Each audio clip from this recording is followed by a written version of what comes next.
Sa Quezon City naman, tone-toneladang mishandled na karne ng kalabaw ang nasabat sa Balintawak Market. Nasa frontline ng balitang yan, si Ian Suli. Hinarang at pinahinto ng mga otoridad ang truck na ito sa Balintawak Market, Quezon City kahapon. Pagkabukas, tumambad sa mga otoridad ang tone-toneladang mishandled na karne ng kalabaw na ibabagsak sana sa palengke. Napag-alaman pang walang lisensya mula sa National Meat Inspection Service ang slaughterhouse na pinagkatayan ng kalabaw. Dahil dyan, maituturing daw itong hot meat o botya. So ito po wala. Wala po, hindi po natin mapinpoint kung saan galing. Wala pong tatak ng pagsusuri, wala pong dokumento na pinapakita. Ito na sir, ganito karami araw-araw. Based on intelligence gathering na pinasa sa atin, information, ganito binababa doon.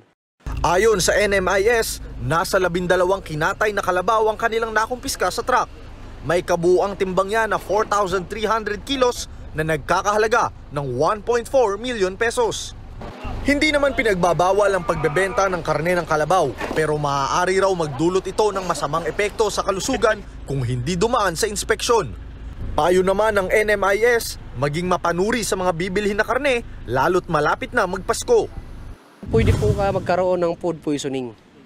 So food poisoning po, pwede kang magtay at magsuka. Worst case scenario, pwede ka mamatay, lalo na kung ang makakain nito yung mga immunocompromised. Inisyuhan na ng Notice of Violation sa Meat Inspection Code of the Philippines ang mga nahuling tindero ng mishandled na karne. Dinala na ito sa rendering facility sa Bulacan para doon i-dispose.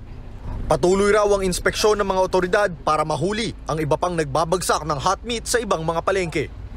Nagbabalita mula sa Frontline, Ian Suyu, News 5. Mga kapatid, Jess De Los Santos po, huwag magpahuli sa mga umaaksyong balita at napapanahong issue sa bansa. Para sa mas malawak na balitaan, mag-subscribe at mag-follow sa social media pages ng News 5.